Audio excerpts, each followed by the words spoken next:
This is Factorio. These are all the defenses in Factorio. Let's rate them. Just some notes before we dive in. I've taken cost and logistics around cost into consideration, because your average player is likely taking these into account when building defenses. But cost is something that should kind of disappear in the late game, as more things in your factory get automated. Also, it's important to note that this is a bit of a meme tier list, and all turrets in Factorio are pretty well balanced, so you can use them all based on your playstyle. One last note, if you like my channel, please consider subscribing. I'm trying to grow it. Let's dive right in. So the very first turret you get access to in Factorio is the gun turret. It is a super easy starter turret with some really basic functionality. For the early game, it has really high capacity. You can just pop this down somewhere, put 200 magazine clips in it, and just kind of forget about it for several hours. It's designed exactly for what you need it for. It's the early game turret. They're really good on Novice. The basic bugs, the biters and the spitters, while they do have some physical damage resistance later in the game, the turret is perfectly fine at getting rid of them, right? It's got decent enough range that it can take out the biters before it gets to them, before they get to them. And the spitters, I think even at max level, it has the same range as the spitters. That, however, is one of its negatives. It has relatively low range compared to the other turrets. And that can come back to bite it, especially if you're building it behind walls. It has really good secondary scaling. All the turrets in Factorio scale with, rarity and the infinitely upgradable technologies. But the turrets also scale with the ammunition you put inside of them. So your yellow, your red, and finally your uranium ammo. So that's almost another way to improve it quicker than you can kind of improve the other turrets as you're, going through the tech tree and scaling up. The turrets are really good in space. You need them for the first, basic space travel in space age, because they're also quite cheap, easy to, replenish in space with the resources available. Not much else to say there. They do the job in space. In general, the turret is very cheap and affordable. Again, by design, you get this early, it just costs iron. It's basic ammo, it just costs iron. And that way you can, kind of mass produce them, which can kind of make up for their relatively weak damage. You can mass them, but one or two by themselves, aren't really going to cut it. And that's at kind of all stages of the game. Final point about them, they're really terrible on Gleba. While they're the perfect starter turret, and relatively useful throughout the game, on Novice, on Gleba they're just awful. Because of their low range, they can't deal with the high speed of the Gleba enemies and the giant size of some of the Gleba enemies, and that in conjunction with their relatively low health pool means they just get smashed by the bigger pentapods. So, and outstrafed as well by the strafers. Overall, I think the gun turret belongs in A tier. I can't argue that it's S tier because you have to use it, because that's kind of unfair. You get it first, so you by default just have to use it. But because it is kind of good-ish throughout the game, good at the start and still kind of viable towards the late game with uranium ammo and in mass. So overall, A tier, I think is fair. The next turret on our list is the laser turret. It is a fan favorite. I think the devs realized that it is probably one of the most used turrets, and hence why they kind of nerfed it a little bit in Space Age. And I think it's a fan favorite because it is so easy to use. It has the lowest maintenance of any turret in the game, and it is so easy to set up. By low maintenance, I mean it doesn't need ammo. You just put it down somewhere where you have power, which is really anywhere in your factory, and you forget about it. I think because it's so easy, a lot of players just kind of over-relied on them and just built them instead of even trying any of the other defenses. And, hey, if that works for you, that works for you. They have decent range, it's a little bit better than the turret. And there are no enemies on Novice that have laser resistance. So despite their relatively weak damage, they're perfectly fine, again, in mass, like the gun turret, that can make up for their low damage. They do need batteries. However, I think the way most people play the game is they're going to be building actuators either because they're using solar power or just so that they have a bit of a backup battery. If you're not, however, that means laser turrets do have that extra kind of setup cost of putting actuators down, because the laser turrets do cause massive spikes in power usage as they fire. They use energy as their ammunition.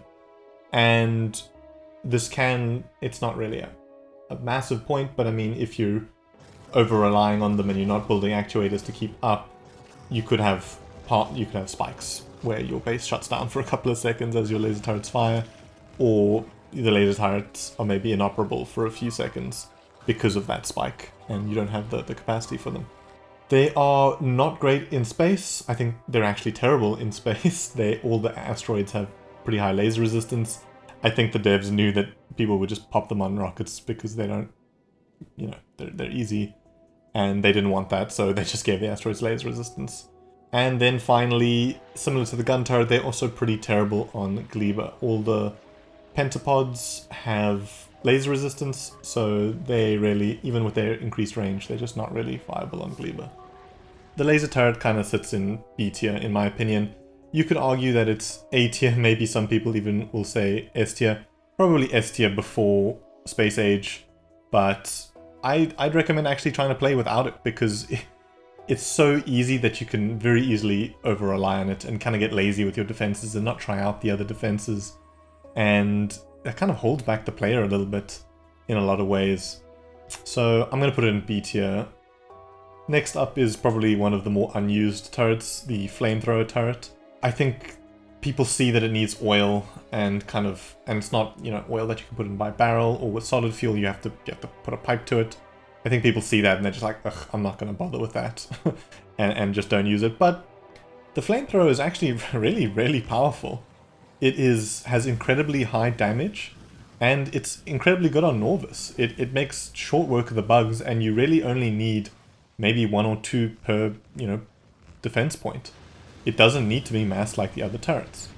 So while it does require a bit more of a setup, you've got to pipe oil to it, it has actually quite low maintenance, because as long as you have oil in your system, you would pipe it into your kind of main oil processing. So the same pipes that supply your factories will lead to these turrets. They do kind of have to go all around your base to get where they need to be, but once you do have them set up, they are very, very low maintenance. They have really good range compared to the gun turret and laser turret. So in the early game, they're usually the first one firing because they outrange the other early game turrets. The flame turrets also do burn damage, so the tiles that the flame projectile lands on is set on fire and then continues to do damage to anything that is sitting on it. The negatives, however, I think might outweigh the positives for the flame turret. So it is, like I said, hard to set up, which means I think a lot of players just don't use it. It has a really slow projectile speed, which is a relatively small point, but it means that a lot of the great range that it has is negated, because by the time the first projectile has landed, the target is usually more than halfway into that distance. The turrets do use oil as an ammunition, which means if you run out of oil, you're probably going to have a breach in your base defenses. The obvious downside, and probably the biggest one to the flame turret, is that it has only one angle of firing, which means things can get around it and destroy it. So it is best used as kind of a powerful supporting turret. It's also not great on Gleba. There's a lot of water on Gleba, and due to the speed of the enemies on Gleba, it's not really viable. You'd also have to get heavy oil to Gleba for it to function, so you can start coal liquefaction. It's a whole process that I think most players aren't going to bother with. Overall, I'd have to put it in C tier.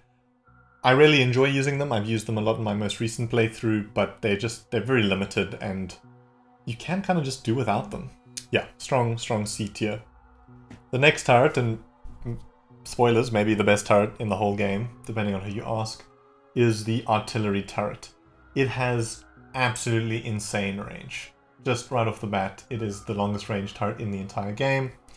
It almost isn't used as a turret because you're not building it on your defense points. You're just plopping them down and then just using them to clear out nests. And for that reason, it is so powerful. It is your automatic bug genocide tool. You can kind of just pop them down in the center of your base and then just let them do their job. They'll clear out all the bugs kind of within your pollution cloud. You might have to build a few turrets on the edge of your base, and then you actually just don't have to deal with bugs anymore. It is Very, very powerful. They do a lot of damage. You can use them remotely as well with the artillery firing tool, and that fires outside of their automatic maximum range. Just super powerful, super useful. And I'd argue kind of essential for the late game. You don't want to be dealing with the bugs at the same kind of rate that you are throughout the game in the late game, because you want to kind of focus on building your factory. Pop a couple of these down once you have the ammo from Vulcanus, and you just don't have to worry about bugs. That's that. So the downsides is that its ammo is a bit expensive, and by expensive I also am taking into account logistics, because you got to get the ammo from Vulcanus. So you got to get the calcite from Vulcanus, and you got to get the purple stuff. You know what I'm talking about, to build the turrets. You can, however, make a space shuttle that just drops calcite down onto Norvis, and that kind of deals with the ammo problem.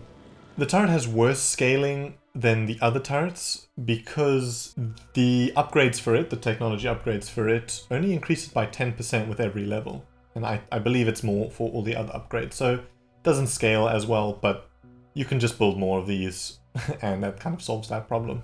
They're good on all of the planets as well. They have really great functionality on Norvis and Gleba. You obviously wouldn't use them on Fulcora or Aquilo. Then finally, I don't think you can use them in space. A possible downside. I don't think anyone really has tried that. But anyway, artillery turret, S tier. It's just so good at keeping your base safe in the late game. You don't use it like a normal turret, but it just makes it so you don't even need the other turrets. S tier, 100% S tier. Moving on, we have the rocket turret, the first of the new turrets from the Space Age expansion. The rocket turret is cool. I really like it. It makes sense that they added it in. You know, you've got gun turrets that use machine gun ammo, so why isn't there something that can use rocket ammo? They have incredibly high range. They do have a minimum range, but their high range, I think they'll usually just kill anything, you know, before it gets to them. They've got a bit of versatility because you can put normal rockets in them for, you know, big tanky enemies, and you can put the explosive rockets in them for groups of enemies. You can put nukes in them as well, but I wouldn't recommend doing that.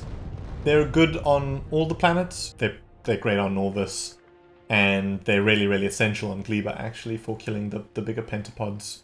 Which is great because, you know, that's where you kind of get them. You need carbon to make them, or carbon fiber. They also have that kind of bonus scaling that the machine gun turrets do. If you're using higher quality ammunition, you get more damage out of them, which the turrets that don't use ammo don't get that benefit. Their biggest downsides, they have a minimum attack range, so they can be swarmed.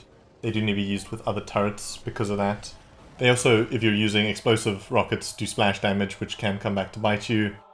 They're probably the biggest one. They're hard to make. You have to get carbon going on Gleba. Gleba's I think it's agreed that Gleba's kind of the hardest planet to master, and to get carbon fiber going. It took me the longest, and maybe it doesn't take everyone else as long, but I got rocket turrets quite late, and I think most people get them quite late, and because of that, I think you kind of already have most of your defenses sorted. I didn't bother bringing them back to Norvis because my defenses worked fine on Norvis. I already have artillery. I just use them on Gleba, and yeah, maybe that's just a me thing, but you know, judging kind of by when you get them, how hard they are to make, I think a lot of players maybe are underusing them. Oh, I forgot to mention they are essential in space. That is a positive. They're really good at destroying the higher level asteroids. I mean, that's kind of part and parcel of why you need to unlock them to get to Aquila and further. Overall, I can't put them any higher than B tier. Maybe if you like them, you could put them in A tier if you're a Gleba master and can manage spoilage perfectly and beeline to them and you get them a bit earlier. But yeah, I just don't think they're great. They're a support turret that need the other turrets. They're only really mandatory on Gleba. Yeah, B tier. The next turret on our list is the Tesla turret. Really, really powerful. Incredibly high damage with a bouncing munition, which is great, especially because all the enemies in the game are swarming enemies. Because of that bouncing, it also hits multiple entity targets more times. I mean, aka it hits the pentapods 5 times, 6 times, I think, if you count their middle section. That just makes them so strong on Gleba and really, really essential. The Tesla turret's kind of like the upgraded laser turret because it's the same vibe where you can kind of just pop it down. It's really low maintenance as long as it's connected to your power grid. It does need the actuators as well. they can cause those same power spikes as I mentioned before. But I think they're just, yeah, they're really, really strong and worth it. The Tesla turrets also have really good range amongst the turrets that you're, putting on your point defenses. Really, really decent range. They have high health, which I think is super underrated. That means on Gleba, when the Stompers come right over your walls and smash all your other turrets, they survive. And that can mean the difference between your factory on Gleba being destroyed or not. Really, really importantly as well, they stun targets whenever they hit them. They slow them, or stun them. No, I think they slow them. And that means those super fast pentapods on Gleba just get dead in their tracks and then can get zapped again and again and again. And makes them an easy target for your other turrets. The downside to the Tesla turrets, very similar to the rocket turret, you need to go to another planet to get them, and they need the plates from Fulgora. However, Fulgora is a lot easier to manage than Gleba. I think I'd recommend it as the first planet you go to in Space Age, because it is super easy. You just need to kind of build your factory backwards, and then you can get the plates going. I don't think they work in space. I think all the asteroids have electricity, 100% resistance. Placing the Tesla turret was tough for me because it's B or C. It's really hard to say. I would put them above the rocket turret because I think they're a little bit easier to get and manage. But again, like, you get them late enough that you probably have your other defenses kind of sorted already.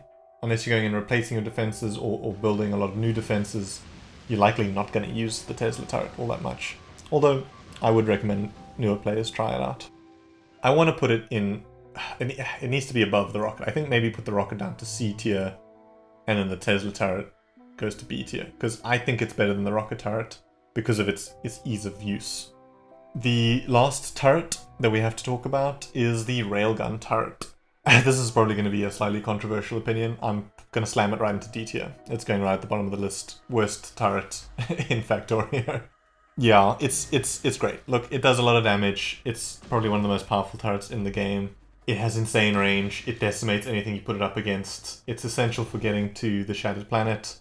But you get it so late in the game. You have to master all the other planets, which at that point you've probably got defenses going for all the other planets and defenses that don't need to be improved upon. It's really hard to make because you've got to ship stuff off of Aquilo. So expensive, in the late game, where people have fully automated factories and have all those processes automated, then it's great. Right at the end of the game, where you've mastered the entire game and you want one last ultimate defense weapon, perfect. I think most players won't even get to the Railgun. You pretty much need to finish the game to get them.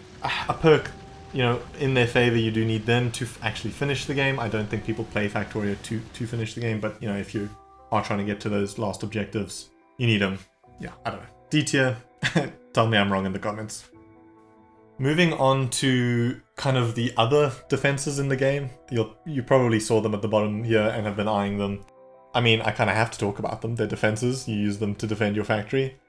Even maybe if some of them are a bit silly. Walls are probably obviously the most vital here. I'm going to put them in S tier right away. I think for obvious reason. Everyone is using walls. They're vital. They're cheap. They're really high health, they're spammable. Yeah, they're essential.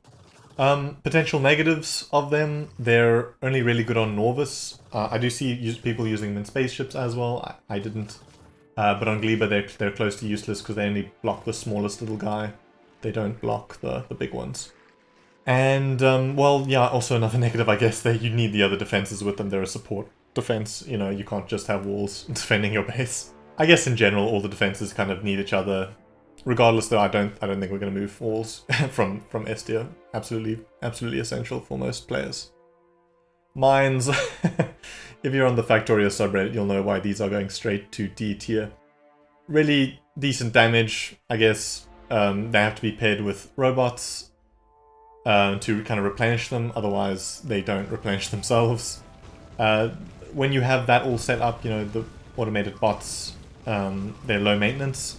But yeah, the main reason they're in D tier is because whenever they get destroyed, they set off the little notification at the bottom of your screen that a building has been destroyed. And that is incredibly irritating, and people complain about that endlessly. I'm sure they'll fix that at some point. Until they do, mines are just in D tier just out of sheer annoyance. I think a lot of players also kind of skip them because, yeah, they need the bots, and I mean, you can really do without them. Yeah, D tier. I'm gonna leave it at that. You probably saw Stone Furnace on this list and were just wondering why that's here. I'm just gonna pop that in D tier as well. A lot of players, when they upgrade from Stone Furnaces, are just stuck with them. With Space Age, you can recycle them later, but I think most people just use them as little improvised defenses.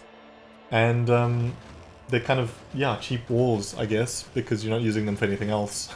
So, yeah, just D tier. Nothing more to say about it. Another addition to S tier is the drones.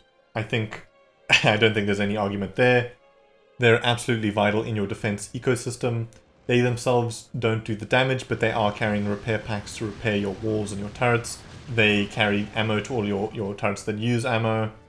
The only real downside to them is that they need a lot of setup, right? You need to build drones, first of all, and then you need to build all the drone ports, whatever they're called. They have that, and those have kind of a limited radius, but I think most players are kind of setting those up by default when they're just expanding and building their factory. I wouldn't play without drones. They make everything so much quicker, so you kind of are just building them along the way. Oh, and I forgot to mention, they also replace destroyed structures. So your walls that get destroyed, your turrets that get destroyed will just get instantly replaced. Yeah. Super, super strong. Definitely going in S tier. Staying in S tier. And then finally we get to our last defense in Factorio, and it's probably caught everyone by surprise, is Landfill. Landfill isn't a defense, it's not even a structure, technically, it's just dirt. Or stone. They stop enemy spawns on Gleba. A little tip for people who are still trying to conquer Gleba. The pentapods, their nests, the egg rafts can only spawn and spread through water. So if you create like a massive wall in a massive radius around your base, they can't spread into that radius. So Landfill is A tier. Maybe B tier. I don't think it's as good as a lot of other turrets, and it requires a lot of stone, and you don't have a lot of that on Gleba. But it's so worth the investment. Oh, another point about walls. I'm adding this in now after everything else. Walls are super useful for blocking off spawning on Norvis. I totally forgot about that. So the way the spawning works on Norvis is bugs can only spread to areas where they can get, so they can't get onto land masses that aren't attached. They can't get to areas that are blocked off by walls, and they generally don't spawn around too close to playable structures. So you can kind of block off choke points with walls. I think that's another really valuable point to consider, and why it really, walls really do belong in S tier. And well, that is it. There's the Factorio defenses. Please go and argue in the comments about why I'm wrong about all of these. Stone Furnace, S tier. I really enjoyed putting this list together. I think it's a little bit silly, but I think there's some airtight logic here in some of these at least. But yeah, thanks for watching.